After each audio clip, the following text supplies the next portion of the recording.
a beaucoup discuté, on s'est mis d'accord sur 4 freins du coup. Le premier, c'est que c'était palpable mais difficilement visible.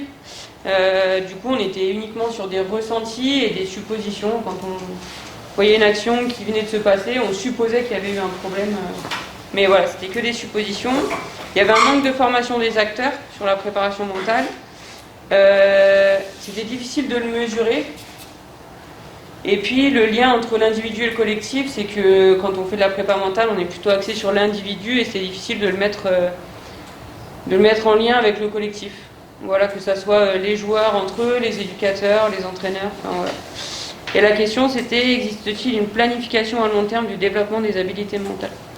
Ouais. On verra sur la question. 4 freins. Premier frein, c'est difficilement palpable. Ouais, c'est ça. Deuxième c'est palpable frein. Mais difficilement visible. Ok. Deuxième frein, on n'est pas formé. Ouais. Donc sur le palpable, le frein, c'est j'appuie dessus. Donc ça m'empêche d'avancer. Donc si j'arrête d'appuyer dessus, qu'est-ce que je fais pour traiter ce frein-là? Qu'est-ce qu'il faudrait faire? Créer des outils d'évaluation.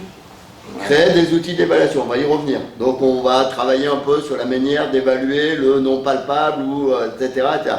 Ah, c'est difficile. Ah, ok, on arrête de dire que c'est difficile. Maintenant, comment on fait pour l'évaluer ou le travailler, même si c'est pas scientifique.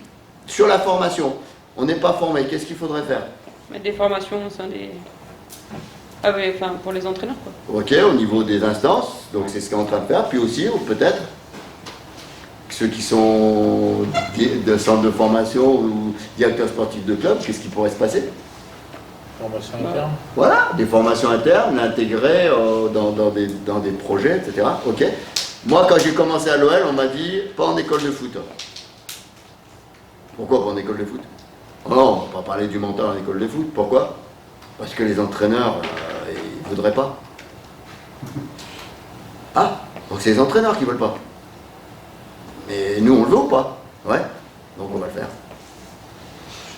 On va le faire. Pourquoi les entraîneurs ne voudraient pas? Parce qu'ils ne savent pas faire. Il y en a un qui m'a dit, ça fait 40 ans que je suis là. Ça fait 40 ans, c'est la première fois que j'en parle.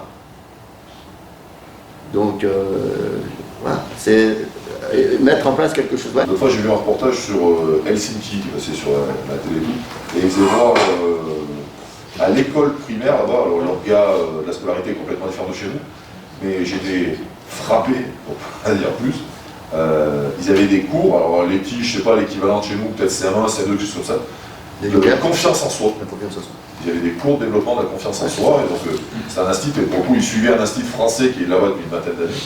Et ils ne sont pas rentrés dans les modalités, comment ils abordaient tout ça, mais rien que le terme, moi, ça... En fait, c'est un peu un aspect culturel, y compris dans les clubs, mais c'est à l'école qu'on a appris à compter, on a appris l'histoire, on a appris la géographie, on a appris les mathématiques, etc. Donc ça, c'est quelque chose qui est utile, mais on n'a jamais appris à parler de la confiance en soi, de l'estime de soi, de la gestion. Pourtant, c'est un élément de vie de tout individu. Tout le monde le rencontre, tout le monde le vit tous les jours.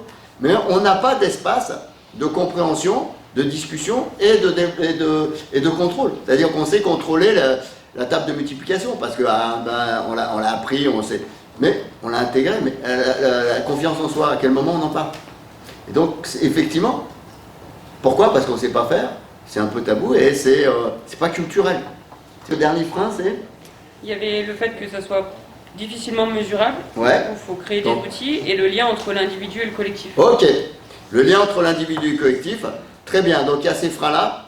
Et puis, pour moi, dans les sports co, il y a le frein du coach. Mais c'est partie du collectif, du coup, on l'avait dit. Très bien. C'est pas que l'équipe. Tu écriras la question là-bas. Ouais. Le lien, moi je suis préparateur mental, hein, souvent c'est le coach, hein, parce que le coach dit c'est moi le premier préparateur mental, et puis bon, je sais pas trop où te mettre, je sais pas comment tu peux intervenir. Et effectivement, les coachs savent pas trop.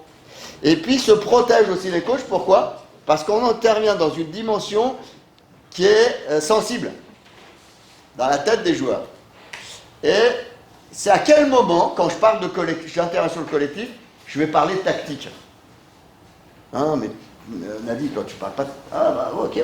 Ouais, c'est sensible parce que cette frontière, parfois, elle peut être... Si je te laisse avec le groupe, de quoi tu parles? Ouais, donc il faut travailler sur cette question et il faut travailler sur la place du préparateur mental dans les staffs. Et il faut la structurer, il faut l'organiser. Le coach, il peut être un préparateur mental, comme il peut être un préparateur athlétique, comme il peut être un préparateur tactique. Et puis il peut avoir son expert tactique, et puis son expert, enfin les 3/4, tout ce que vous voulez chez vous, son expert de la préparation physique, et puis il peut avoir son expert de la préparation mentale. Et c'est comment ça se structure. Et donc là, on parle de management. La difficulté pour les entraîneurs, niveau même amateur, comme nous on tourne un peu dans les clubs, et on intervient sur notamment le climat de confiance, valoriser tout ça, et quand on leur parle un petit peu de, pas de préparation mentale, mais de choisir un petit peu ses mots pour générer de la confiance, le droit à l'erreur, forcément ça impacte la façon d'animer, et c'est là où il y a friction. Parce qu'on remet en cause sa façon d'animer, et l'entraîneur ça doit être l'animateur, et des fois c'est chaud. Et je suis d'accord, et ça commence là. Alors, quand on a commencé à l'OR, on a travaillé avec des outils. Et on a travaillé avec des outils, et on a dit voilà, vous allez voir la prof de yoga, vous allez travailler par exemple sur ce qu'on appelle la bulle du présent. La bulle du présent, c'est les gamins sont dans le vestiaire, ils sortent du vestiaire, ils vont rentrer sur le terrain. Et quand ils rentrent sur le terrain, ils doivent forcément passer par un espace qui est identifié. Et cet espace, on l'appelle la bulle du présent. Pourquoi ? Parce qu'ils vont travailler sur les 3 temps. Le premier temps, qui est le temps du passé. Donc le temps du passé, c'est celui qu'on vient de vivre. Et donc, dans le temps du passé, ils doivent traiter tout ce qui est plus utile. Les pensées, les mauvaises notes, la maman, le papa, tout ça. Ils doivent se concentrer sur le présent. Le présent, c'est faire le tri de ce qui est important, de ce qui n'est pas important, pour pouvoir se projeter sur le temps de l'avenir, c'est sur l'objectif, sur le terrain, etc. Et donc, ils ont 3 minutes pour faire ça. Ils ont des protocoles. Donc, ils s'entraînent avec, ce que j'ai entendu tout à l'heure, respiration, etc. Donc, chacun a des protocoles qu'il s'approprie. Bon, on dit ça peut être intéressant, bon, et plein d'outils. Mais première précaution. Si toi, coach, ou ton staff, n'est pas déterminé, n'est pas persuadé, ne pense pas que ça soit important, je préfère que tu le prennes et que tu le mettes là et que tu ne le fais pas. Pourquoi ? Parce que les gamins vont savoir et vont sentir que ça n'a pas de place importante pour toi et que c'est. Donc il vaut mieux pas faire. Et ça c'est très important parce qu'en plus de ça, je pense qu'il y a un accompagnement de managérial à faire.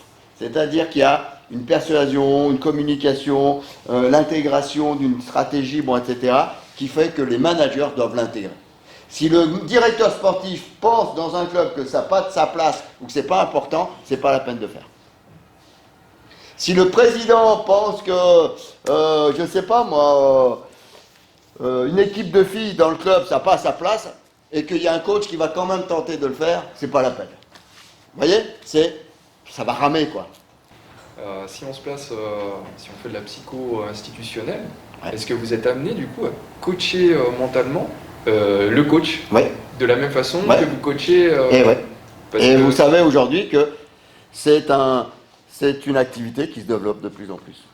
Mais ce que je veux dire, est-ce que le fait d'intégrer un staff par exemple à l'OL, il y a le travail qui est fait auprès des sportifs, et en même temps, vous coachez Si c'est une coach. demande, ouais. On peut coacher le staff et on peut coacher le coach à l'OL, dans l'académie. Je fais des entretiens avec des joueurs et les adultes peuvent demander des entretiens. Et ça, c'est uniquement s'il y a une demande. Ouais, Et c'est si toi, tu décèles un besoin, Non. et tu n'en fais pas part.